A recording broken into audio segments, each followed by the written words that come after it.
Welcome to a Pulp event podcast, brought to you by the PulpNet, your link to the online world of the Pulp magazines, since 1996, online at thepulp.net. This Pulp event podcast features David Saunders, son of Pulp artist Norman Saunders, talking with Lisa Scott, the granddaughter of Pulp artist Winfield Scott. The talk was recorded on August 7th, 2014, at PulpFest 2014 in Columbus, Ohio. Winfield Scott was born January 14th, 1897 in Danbury, Connecticut. He was named after his relative, General Winfield Scott, who was a hero of the Mexican-American War. His father, John C. Scott, was a hat maker, and his mother, Enola T. Scott, was a hat trimmer. And they met at work, married in 1891, and had 3 children.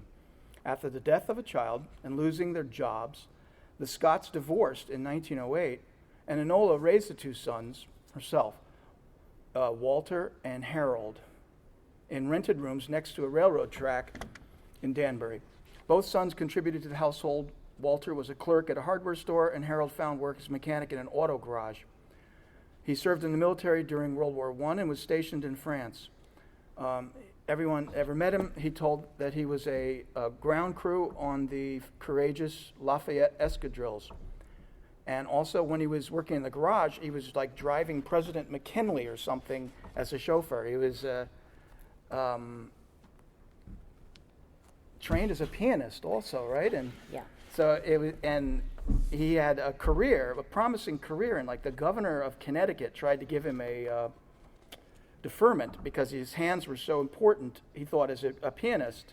And but he didn't want to have anything to do with that, so he volunteered, didn't wait until he was the correct age, and was so super proud of his career, and was basically, as in his own words, a rootin' tootin' person.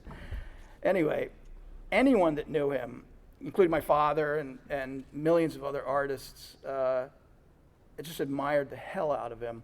He was an incredible character, and it's not an exaggeration to say he was the most colorful artist in a group of really sensational screwballs or whatever. A lot of incredibly eccentric and over-the-top type people, and he was just beloved by everyone. After the war, he went to Pratt Institute, and he studied with Dean Cornwell. And practically at the moment he graduated, he was hired to teach at Pratt Institute because they were undergoing a tremendous growth of popularity at that time.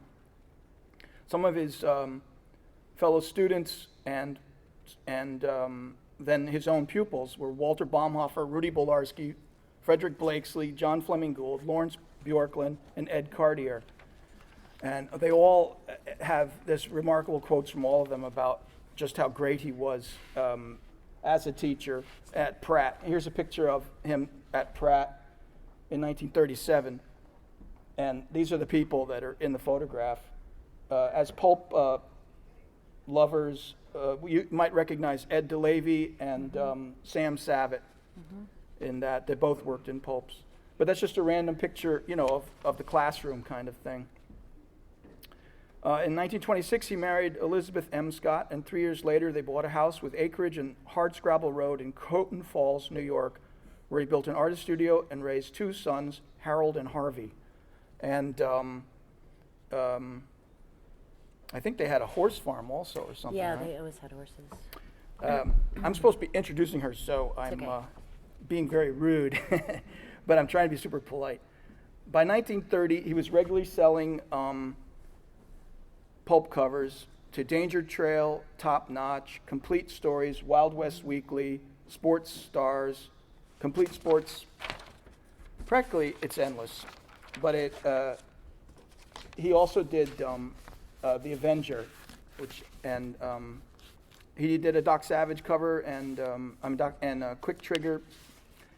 He also sold freelance work to slick magazines like Liberty, Collier's, and Redbook. And in the 1950s, his work appeared on paperbacks. And this is like, for the competition after Street and Smith stopped stopped producing Western pulps. He was working even for Donenfeld's Trojan Westerns. This is a paperback, and this is even a comic book put out by Avon, which had some kind of deal where they were using pulp artists to do comic book covers. He was definitely one of the most impressive men in the history of pulp art. He painted westerns and sports with a slapdash manner that was wildly expressive of his flamboyant personality. According to Scott, quote, "I was best known as a whirlwind painter of rootin' tootin' cowboys. Art directors liked my spirit that I got into all my paintings. I have a lot of spirit myself, and that's why I always work so hard. I never knew Christmas. I'd been doing 2 or 3 of these things a week sometimes, and sometimes I'd stay up really late at night until like 2 a.m., and then I'd scratch out a face, and if that wasn't right, I would just go to bed, but then I would get up in the morning and start all over again." So Harold Winfield Scott died at the age of 80 at home in Croton Falls, New York, on November 15th, 1977. So here is his granddaughter. Oh my goodness. Oh my God. Thank you. Thanks very much for having me. It's a big honor for me and my family. I was very fortunate. I spent an inordinate amount of time with my grandfather, probably because my parents couldn't stand me, so they would shove me over with my grandfather. He was a very, very, very energetic individual, and it's too bad that my PowerPoint doesn't show, because I'll show them to you later, but I have a lot of photos from our family albums of my grandfather. So when I was little, I learned to ride from my grandfather. I sat in his art classes that he had. When I was 7 years old, we moved from Connecticut to New York, and he felt really bad for me because the very first day that I went to the bus stop, I was waiting for the bus, and you know how the kids hang out of the bus windows and look at who's the new girl. Well, some dog came out and peed on my leg. And I didn't know what to do, and my grandfather took me home, and he said, it's okay, we'll do this another day. So the following week, I was in 2nd grade, and the 2nd grade teacher, and I knew no one, I was really shy. The 2nd grade teacher said, "We have a famous artist here, and he's going to entertain the class." And I sat in the back, and I wanted to just get sick, because it was my grandfather. So he stood up on the chalkboard, and he invited every single kid up from the class to draw just like anything they wanted to, and he would stand there, and for 5 seconds, he would create these huge paintings in these pictures. And he had a tremendous amount of energy. I am very fortunate. I own a lot of the original paintings. So one of the photos that I was going to show you is Can we do the PowerPoint also? this. I just bought this upstairs on the 3rd floor. The You Avenger. paid too much. No, I wanted to get them more money. That was the problem. Like, oh, you're not charging enough. But anyway, so I have a lot of the original art, and over the years, we've done a lot with it. My job in the family is the family historian, so I keep everything. When my grandfather passed away, no one really in my family was very interested in anything that was in his studio, but I grew up smelling turpentines and chewing on paint my whole life. So I took all of his stuff. I have fan mail. As a matter of fact, on this PowerPoint, I actually have a letter here from 1934 from a gentleman in New Mexico who used to send, apparently, to my grandfather a lot of pelts of coyotes. So this letter is pretty hysterical about the coyotes and how What's his we name? called him Scotty. This gentleman is S.H. Nichols, and I have boxes of this stuff. So I love going through these That's things. great.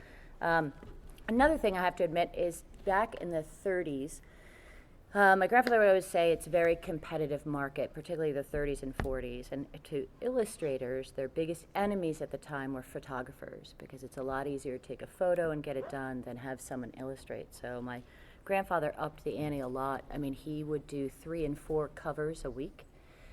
He never drove them into New York City from his ranch, but he would take the train because they still needed to dry. He would literally tell me that I would take these things and I'd be blowing on them, and they were all super, super, super wet. Other things that he taught me or talked to me about is he was very upset when Street and Smith sold to Condé Nast, because there was a gentleman named Robert Lesser, who you probably all know, who was at Condé Nast at the time, and Street and Smith said, "We don't want any of these paintings. Just take them and get them out of here." That's how he got it. That's how his collection started.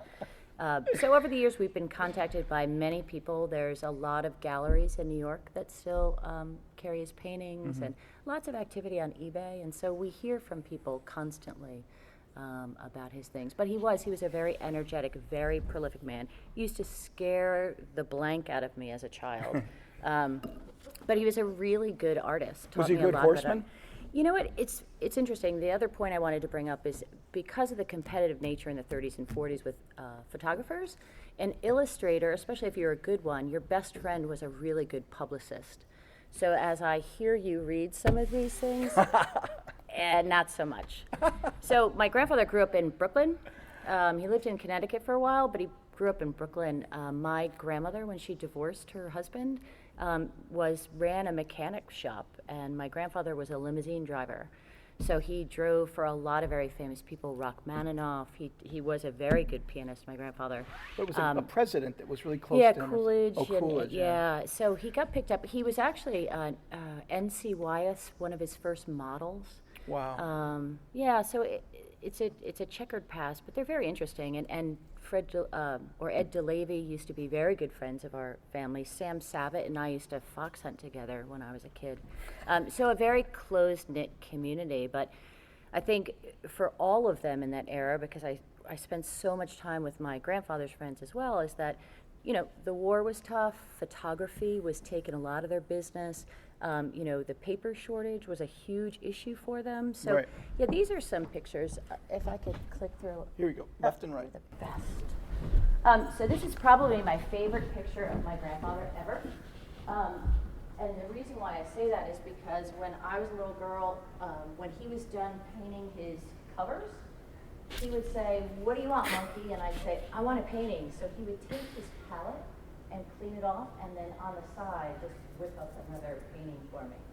So I love that painting. I have this painting, and I have that one. Wow. I have the bridle too. He got me into riding horses, and it was funny because I was so little that he would come and ride a pony about this big, but my grandfather would show up with a saddle this big and a bridle this long, and I'd be like, "Oh my gosh, what do I do with it?" But I was always very, very proud of him. This was obviously long before I was born, but he left his studio. He had 2 studios intact. So I would just go out and hang out with him, and he'd pull out stuff to show me. But wow. He also taught me one thing, too, is that he always started, well, it depended on his mood, he would say, whether he starts painting from the outside of the painting in or the face to the outside. So probably he was in a pretty good mood because he started with the face. He always said the faces were really tough. So another one of him, I wish he didn't always have a cigarette in his mouth, but that's okay.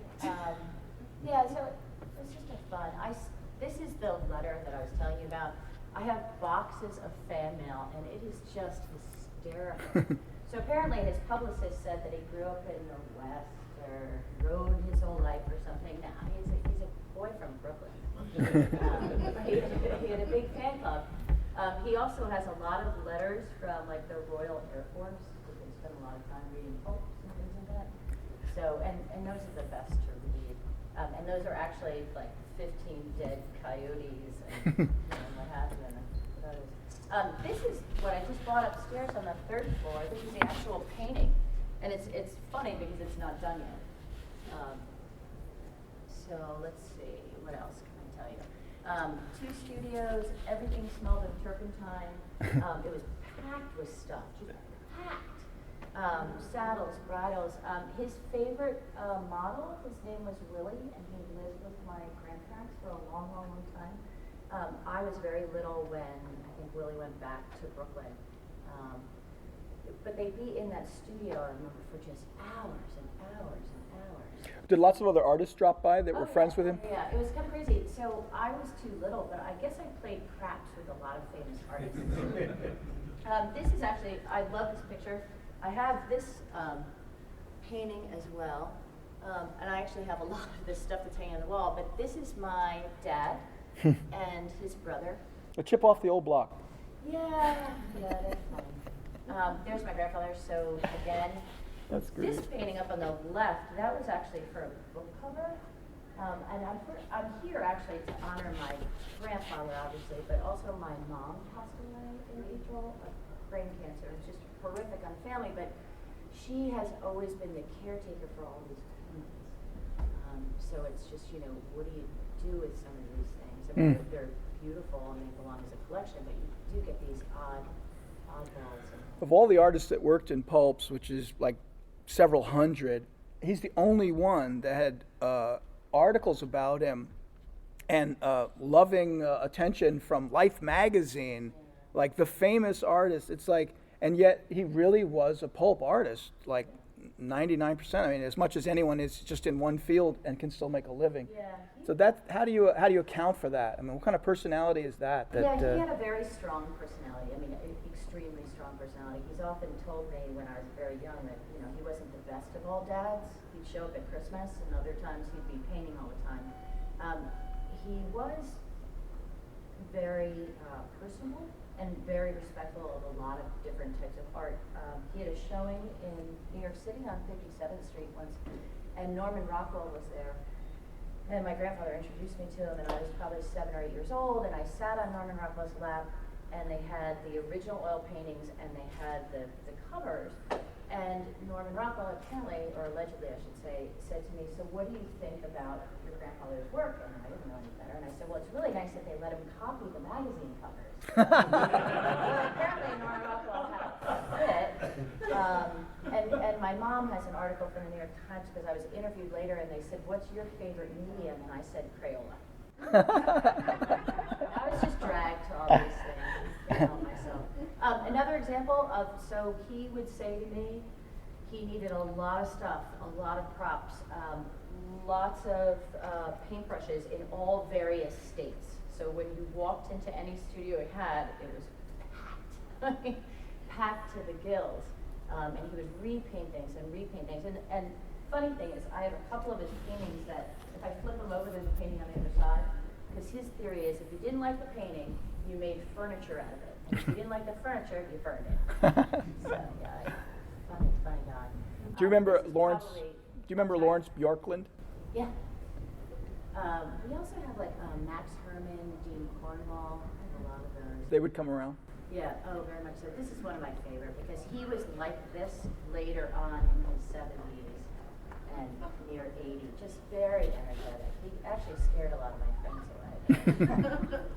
There he is with Willie. So every detail, very meticulous. That's great.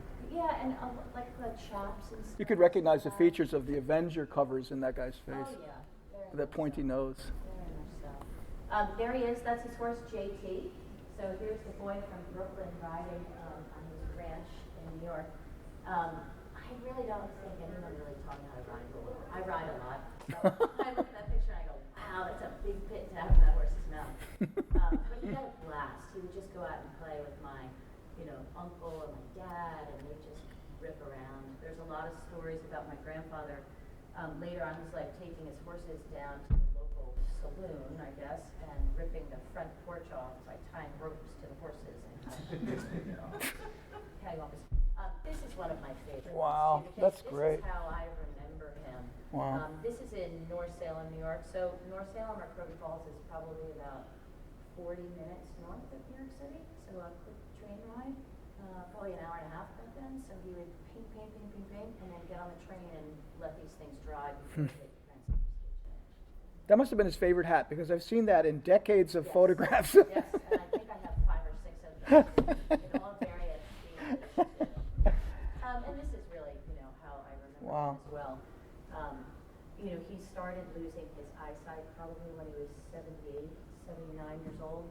And then he started a new society series, which was less, illustrative in nature, but more just like landscape and a little bit more modern. Was he showing them at watercolor society type things, or yeah? Yeah. He did all mediums. Mm-hmm. It didn't matter. And it's funny because again, we have paintings that you flip them over on the back, and there's some other painting. But I think the one thing I want to say is that Dean Cornwall, Ed DeLavy, NC, although NC was older than my grandfather, they would all illustrate their own Christmas cards, which is the coolest thing. These pen and inks, and I have one from Dean Cornwall that I had framed, and I found it in a box. But it's a beautiful eagle, and it's got, ivy around it and a big bow. But they love to just, speak through, their art.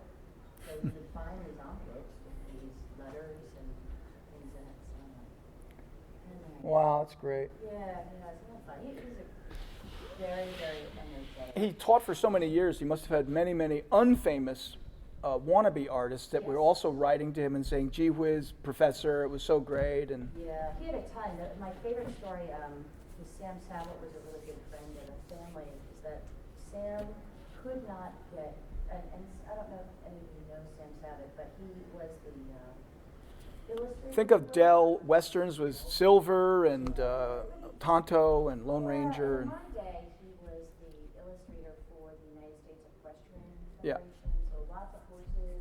He did the official calendar every year for the Equestrian Society of America or something. That Sam had, and Sam openly admitted to us, and my grandfather told me every third day that I ever saw Sam, was that he had a problem getting energy in his work. Oh, wow. His stuff turned out to be very dull, not a lot of dimension to it. Wow. So my grandfather at Pratt one day just picked Sam up and threw him against a wall. Wow. And that was a great story. Because Sam said, after that, I never went back to class, but I had energy in my eyes. Yeah. But this era, it's just, it's kind of. I've spoken with Sam and his wife, Yeah. and they just love him. Oh yeah. So they just endlessly, revere him.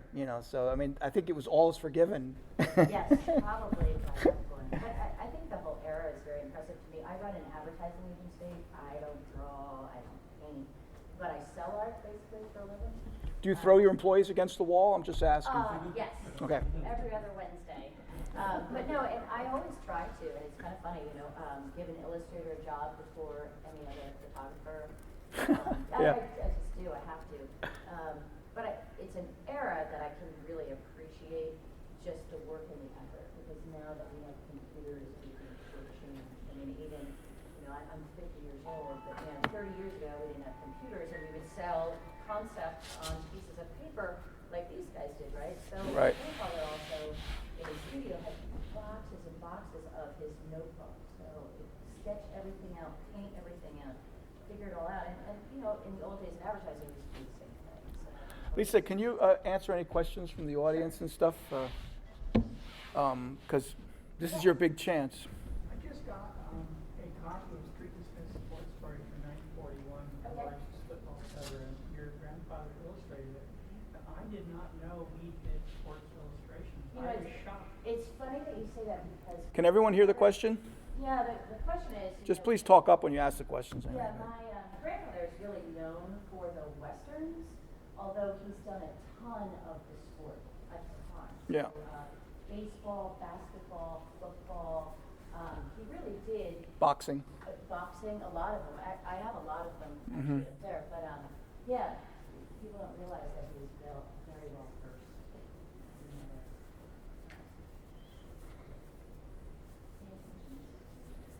An issue of illustration and an article about Scott.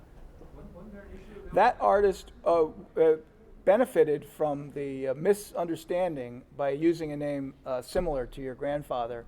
And Oh, that's the other guy. yeah, he was entitled to use that name, but it's a, he was what's that expression, on somebody else's coattails or something like that? So doors open to him. by, I think from my grandfather's perspective, he had a publicist in the late 30s and 40s, because everybody knew, oh my God, Scotty, that's what his name was, you gotta get out there and keep getting work. It's the war's happening, you got children to feed and all those things. And so the only thing he ever did invest in is this a publicist for a very good time. But other than that, when my family was here, nobody managed the brand, if you will. So.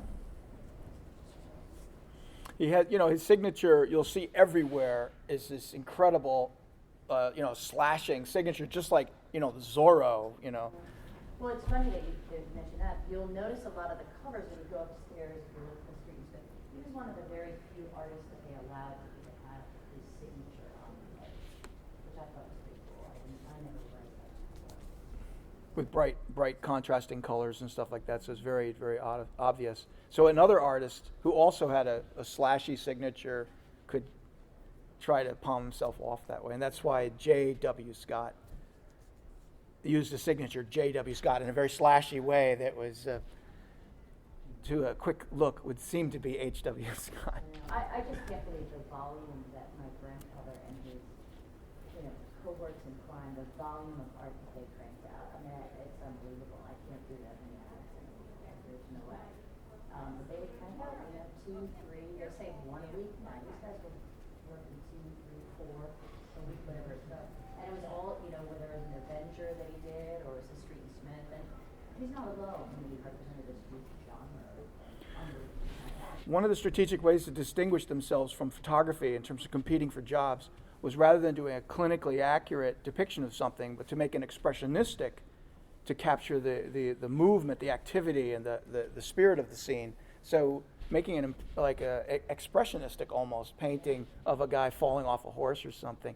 You couldn't get that in a photography. Photograph looks slow and still compared to that. So that was one way of marketing themselves, basically. So. Well, thank you very much. Well, I have a question. Who were his heroes? Who are his heroes? Yeah, I mean artists. Besides myself. Yeah. I mean, do you like classical painters like Franz yes. Hals? Or? He was a fan of, I would say, Van Gogh. Van Gogh. But across the board, everyone, because he was a very respectful artist that just respected art for art, and not necessarily any genre. So when I cleaned out his studio, I also became a town historian at one time, and he had another studio that we didn't know about. But I cleaned out, he had books on everyone, Monet, I mean, just Impressionists and post-impressionists, that's cool. So all across the board, so. Well, thank you. You've been listening to a Pulp event podcast, brought to you by the Pulp Net. When your next adventure was just a dime away. Please visit us online at thepulp.net. Thank you for listening, and keep reading the pulps.